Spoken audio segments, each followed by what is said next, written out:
Today we're going to take a walk through our gardens here. Hi, I'm Heidi from Garden Crossings, and it is mid-July. It is a gorgeous day out right now. The sun is hot, it is intense, but it's a perfect day to go check out what is blooming. So hopefully you'll stick with me and we'll be touring through our signature garden. We're checking out some of the annuals, perennials, and shrubs just to see how they've held up. We're kind of at that midway point here of summer in West Michigan. And I think too that this time of year, mid-July, is also one of the most fantastic times to be doing a garden tour, because this is when the gardens are in their absolute prime.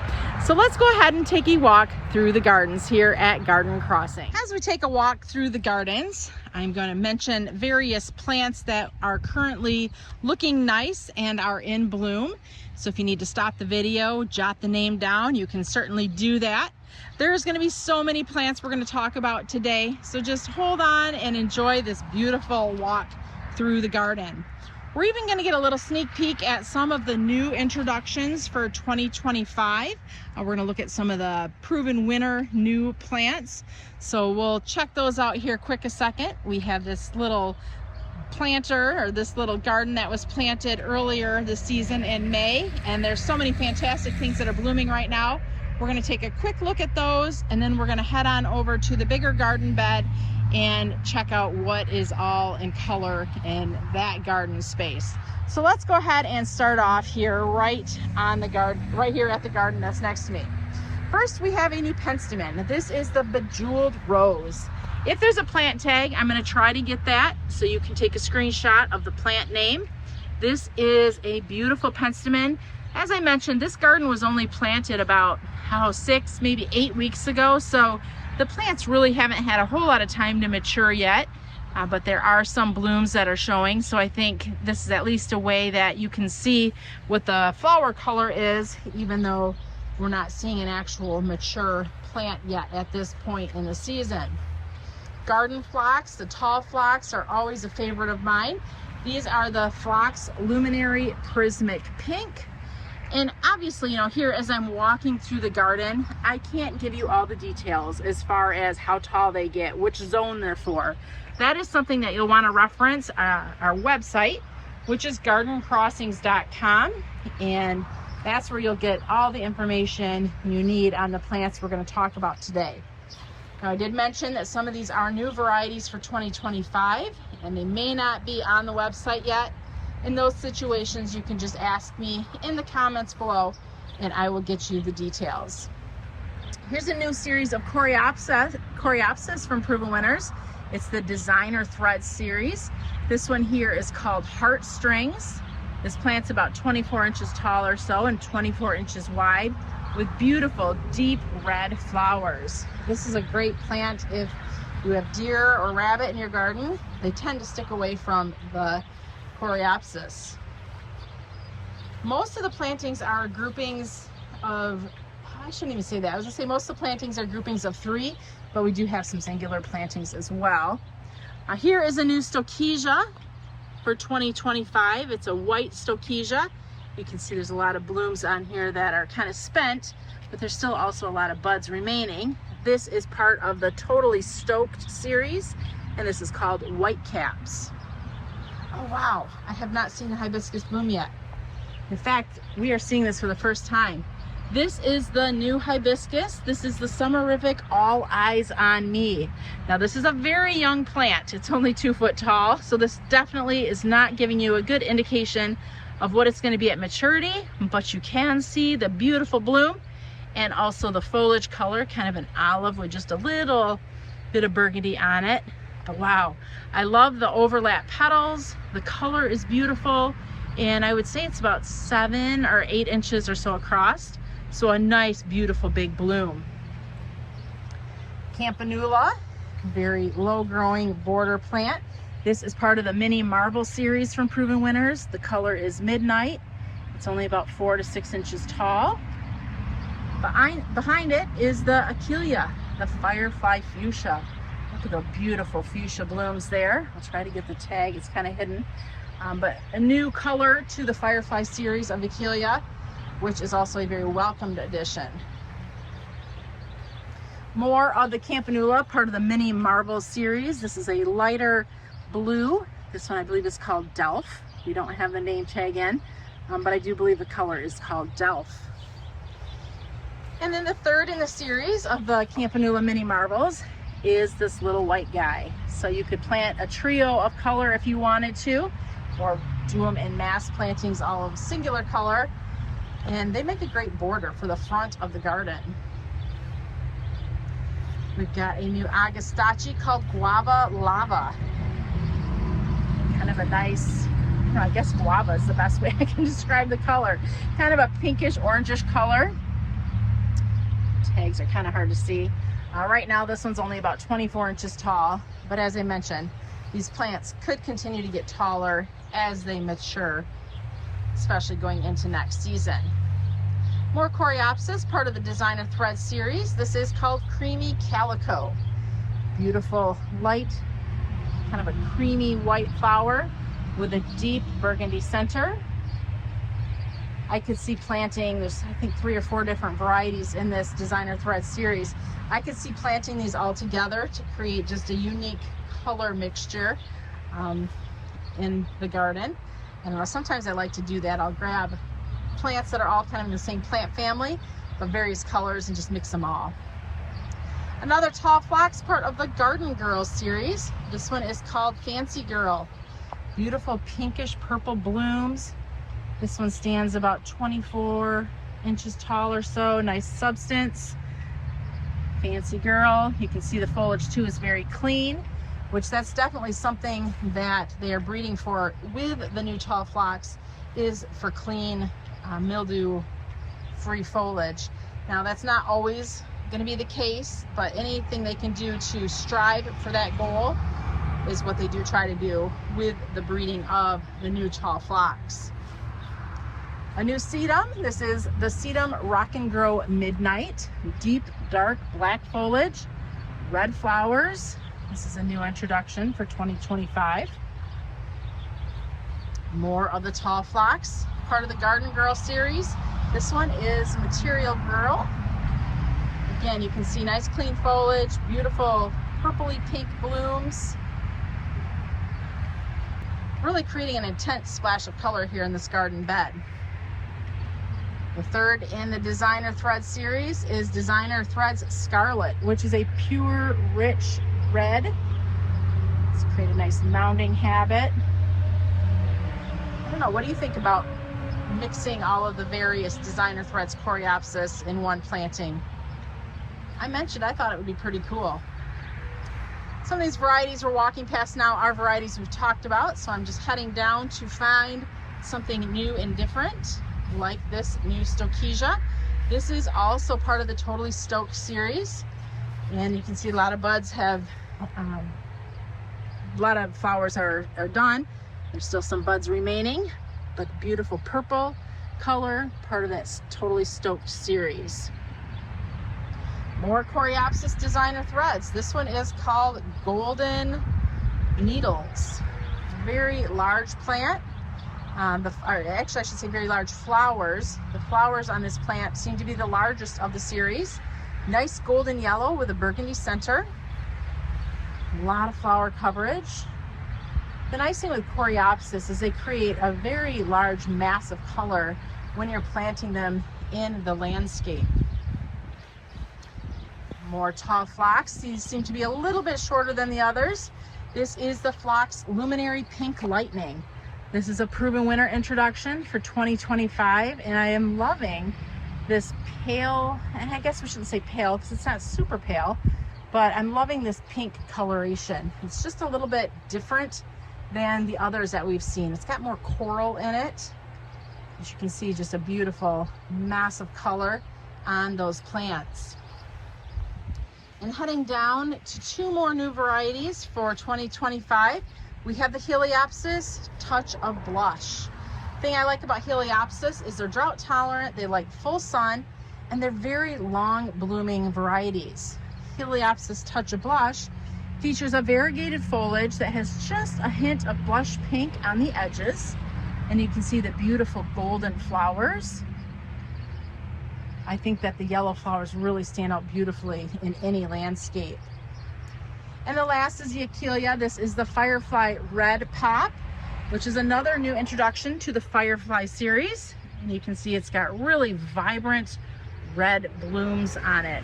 Another great plant for areas that need something that's drought tolerant, full sun, and beautiful splash of color. When it's done blooming, give it a light trim, and it might even reward you with some additional blooms throughout the summer. We're gonna go ahead now and step across the aisle and check out our full sun garden that is just booming with color right now. It's been really fun to watch this full sun garden go through its transformation this year. This is the first year that it's actually really done something, or in my opinion has looked impressive. The plants are finally starting to grow into their own and are really putting on a quite spectacular show. So in this garden we have a lot of the proven winter annuals, perennials, and shrubs.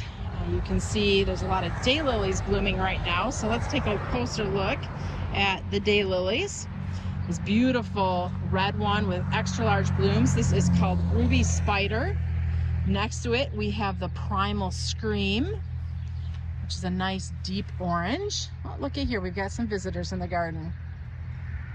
These are our neighbors' ducks at the farm next door, and they often hang out here in our gardens. Although they're very cute to see around, they are also very big mess makers. So I do have to watch where I'm walking as I'm going through the garden today. All right, so we left off with Primal Scream. Behind it, we have Lake of Fire, which is just a little bit deeper orange, deeper red than the Primal Scream. Next, we have Tiger Swirl. And the nice thing is I like how they planted these all together, so this way we can kind of see all of the various proven winter daylilies in one little grouping here in the garden. This one here is, oh boy, something ages. We'll put it on the screen. See, I'm trying to do these from memory as I'm walking through. We usually are pretty good about labeling, but not always. Here we have the Going Bananas, which is a very crisp, clean yellow variety. And here's a pretty one, unlabeled, so we'll try to figure out what it is. More Lake of Fire. Beautiful.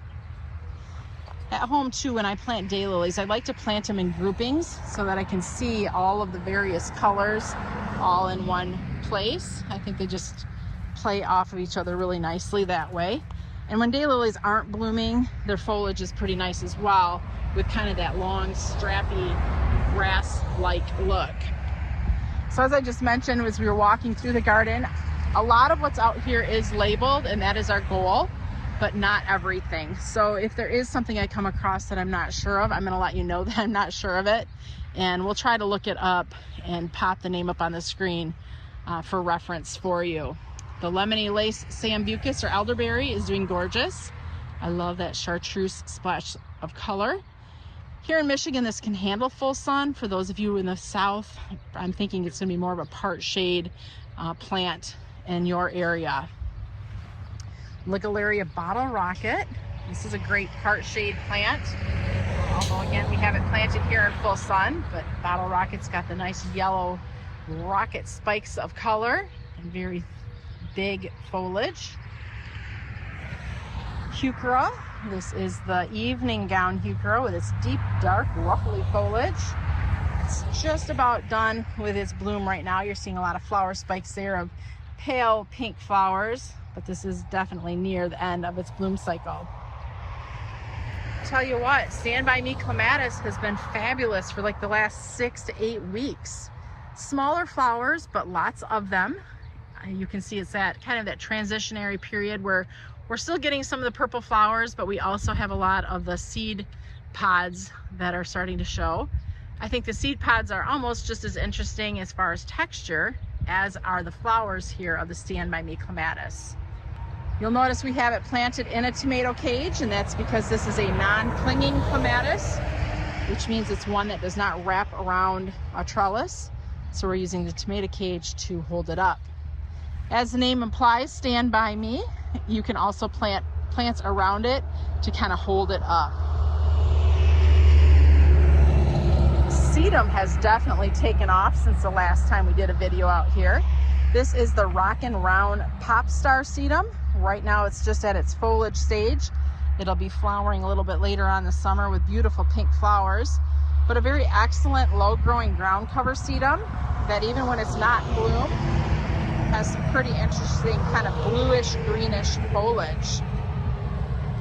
The annuals are looking fine right now. We've got Bermuda Beach along with Supertunia Mini Vista. I think this one is actually the indigo, and I'm really impressed with the color combination of the kind of the salmony pink of the Bermuda Beach along with the beautiful purple here of the Mini Vista Indigo. That's a great pairing if you're looking to plant up containers or hanging baskets with two plants that really complement each other nicely. Behind it, we've got the Bleeding Heart Pink Diamonds. This plant has been going to town since April. Heat of the summer right now, and it is looking beautiful. I mean, this plant just does not stop flowering. I love the flowers of Pink Diamonds. I love the fact that it is probably the longest blooming perennial here in this garden, and just really nothing phases it. It just is gorgeous. We've got the Little Lime Punch Hydrangeas just starting to bloom. They're just starting to open. So these we will continue to watch because they're going to turn a beautiful magenta pink as the summer continues to go along. Making our way through the bed, we've got a lot of coneflowers coming up. This is another plant. When we plant, we like to plant groupings or mass plantings because I just love the look of all of the various colors together. Now you're going to ask me what varieties these are. This is a collection of proven winter coneflowers along with the sombrero or our bloomables coneflowers. Right now the yellow we're seeing is sombrero lemon yellow. We've got the fuchsia is bright there in the back. This one I'm not sure, but it's just another beautiful pink. Looks like the gardeners planted coneflowers in here and didn't get them watered. So we've got a few wilters that were just planted here in the last week. So we've got the water out right now, so hopefully these guys will perk back up for us. Beautiful white. Blanco, I believe, is the color. Another gorgeous tall phlox there in the background. You see why I like the tall phlox, because they just have so much color. One in a melon coneflower. Color-coded Frankly Scarlet is the red. Behind it is Sombrero Adobe Orange. And just in back of that, we've got Agastache blooming. I love Agastache as well because that's another hyssop. That's another long blooming perennial in the garden that attracts the hummingbirds and the pollinators. Making our way, we've got the color-coded Orange You Awesome, which is planted there next to the Adobe Orange. We've also got Baja Burgundy, Raspberry Beret double-coated is the double pink. More of the fuchsia is bright. Yellow My Darling. The price is white. And Heliopsis Bit of Honey. So I did mention we are out sprinkling this bed right now to try to get anything that's wilting. So we do have underground sprinkling in this area that does water these beds, but sometimes they just need a little additional help. So we are giving them that additional help right now. And while we're doing this, we'll head on down a little further. We do have an injector hooked up to our sprinkler. So all of the plants in the garden right now are also getting fertilized as they are getting watered. We usually try to come out, I think the growers have been doing it every 2 to 3 weeks here in the heat of the summer with the injector and the fertilizer. Primarily that's to keep those petunias looking great, but everything in the garden is also benefiting from the fertilizer that it's getting. It's just a water-soluble fertilizer that we're pushing out here into the garden beds. So because the sprinkler is sprinkling, we're gonna have to look at some of these plants from a distance. The white you're seeing is the phlox backlight. The thing I like about that is it is such a crisp, clean, white phlox. Not any browning or anything going on. It's such a very beautiful, beautiful white. Yarrow is blooming right now, part of our Firefly series. I'm gonna see if I can zoom in without getting wet. We've got the Firefly Sunshine, which is the yellow, Firefly Diamond, which is the white, Firefly Peach Sky, which is kind of the peachy one in the background. We also have a nice grouping of the Kniphofia. And there again, we planted all of the colors together so that you could kind of see a side by side of the various colors. I'm going to try to get to those from the back side without getting wet, so we'll keep walking around and try to get closer to those in just a moment. Leucanthemum spun silk, because it just got watered, it is laying fairly flat, but that should perk back up again once the weight of that water gets off those plants.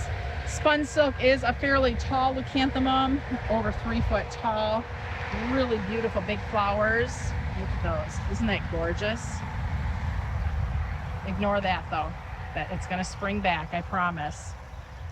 We've got some Magic Show Purple Illusion Veronica, and those are just about done blooming. We'll give them a light trim and they'll be flowering again for us in no time.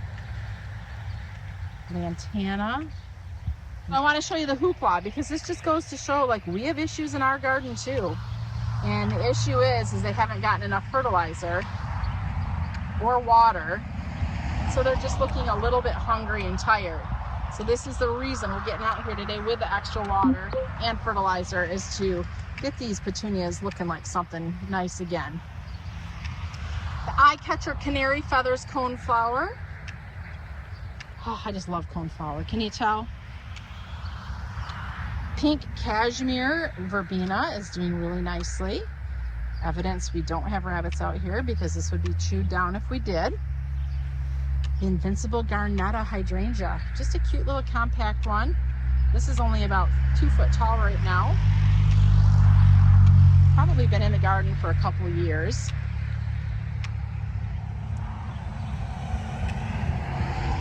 Making our way around to the front of this garden bed, we've got hydrangeas blooming. These are the big leaf hydrangeas. This is the Let's Dance Ariba. So the flowers we're currently seeing here on Let's Dance Ariba came from the previous season's growth and buds that were set on the previous season.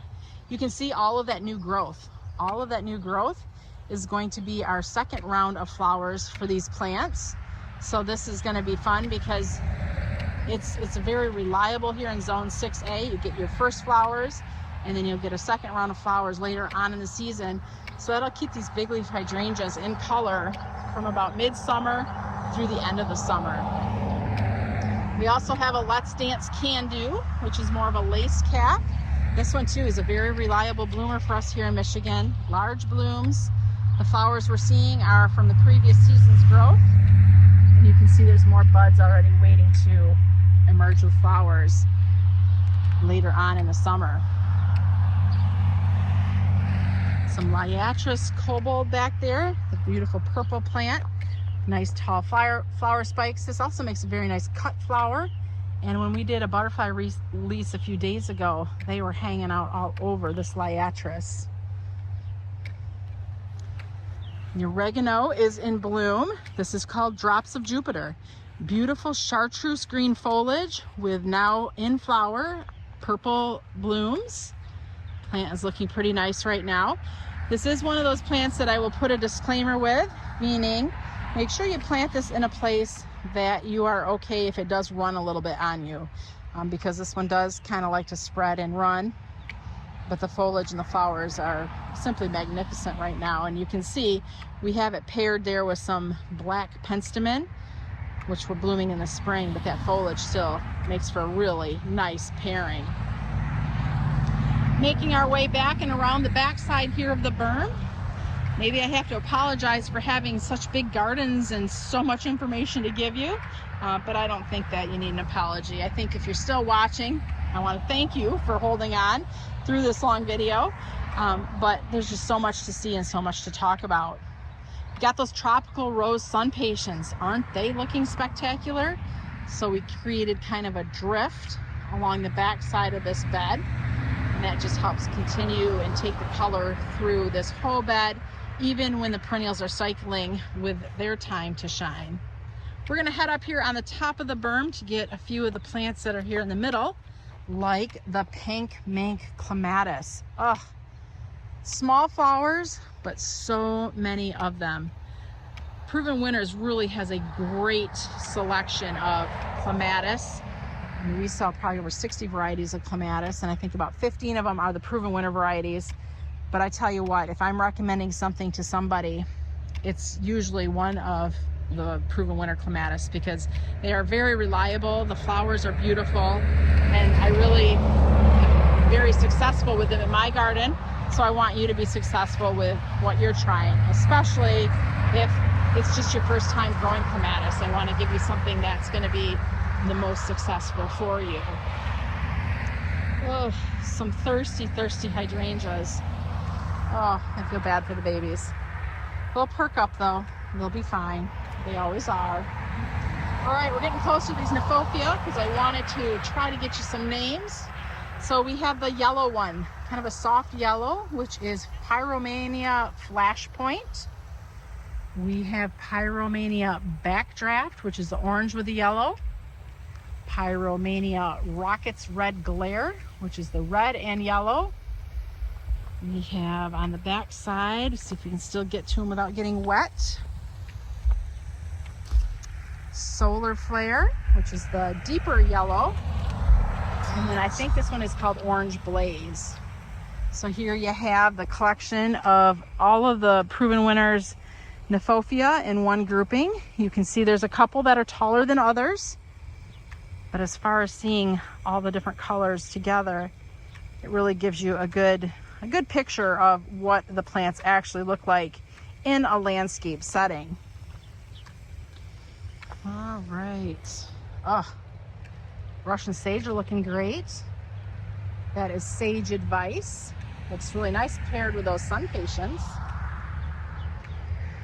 This is a butterfly garden, so we have lots of Asclepias, and you can see there's a monarch hanging out right now, probably laying a few eggs. It's always fun to watch the monarchs as they're visiting the garden. Recently, we've released over 500 monarch butterflies and many more that will soon be released as well. All right, let's head back down to ground level because there's a new perennial in here I want to show you. It's called Allium Bobblehead. This is a new allium for 2025. Extra large blooms, so bigger than Serendipity or Millennium. They are very pale lavender color, so you're not getting that deep purple like you do see on Millennium and Serendipity. But you certainly are getting a much larger size flower on this allium. This allium does not come from a bulb. It's a potted plant, I guess you'd say, not from a bulb. Some more daylilies, Orange Smoothie. And what do we have here? Lake of Fire. Lakota. No, not Lakota. Why am I saying that? It's just called Lake of Fire, part of the Rainbow Rhythm series.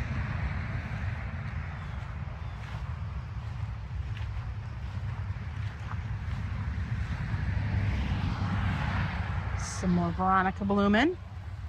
This is Ever After. Beautiful shades of lavender.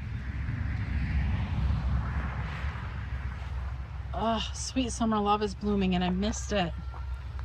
This is a gorgeous clematis. Oh, it must have bloomed when I was on vacation. Look at all those seed pods. This was just a beautiful mass of purple and pink when it was blooming. Oh, that was such a miss on my part. I'll try to show you the flowers that remain though. The nice thing with Sweet Summer Love is it goes through various color stages. So you're seeing here is kind of a more of a burgundy flower. As the flowers age, they turn more purple. So if this would have been a video when it was in full bloom, we would have seen shades of burgundy and purple all on one plant. Well, the one thing you can tell is we can see all those seed pods seed heads, and that tells us just how many flowers this would have been full of when it was blooming.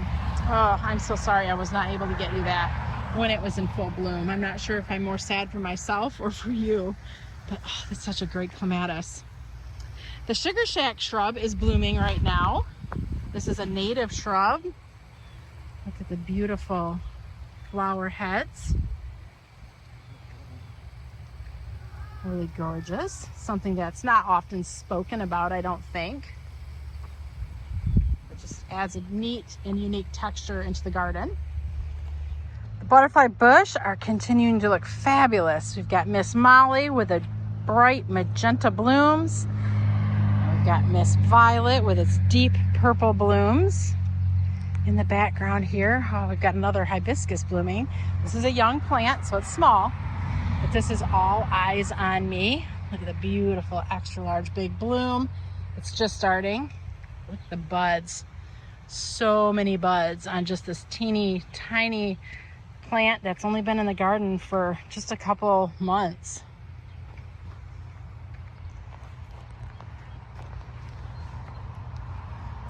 Silver lining, great foliage, beautiful silver, pairs really well there with Boom Chocolata geranium, which is almost unflowering right now, but even though it's unflowering, the foliage still is quite spectacular. Another beautiful phlox. This one is a lot lighter in color. I think this is going to be a new one because I'm not familiar. So let me look at the tag. Oh, this is Fancy Girl, part of the Party Girl series. Fancy Girl, nice light pink color. Now that we're up on top of the berm, you can see the Agastache. This is the Queen Nectarine. This is a favorite of hummingbirds and pollinators. Fairly tall, about 30 to 36 inches tall. So has some really nice size to it. Just kind of a top looking down view here of this full sun garden. If you have any questions or comments on this garden tour today, please feel free to leave them below. I always make sure to get to all of your questions because I think it's real important that if there's something that you're taking the time to ask me a question on, it's important to me to make sure I take the time to get back to you and get those questions answered. If you're new to our station, you can subscribe. And if there was anything you saw in today's video that looked of interest to you, you can head on over to our website, gardencrossings.com, and shop for all of your favorite varieties that we can ship directly to your door. Or if you are local to Zeeland, Michigan, we'd love to have you stop by, check out our beautiful gardens, and shop our retail garden center while you're here. Thanks for watching. I'm Heidi from Garden Crossings.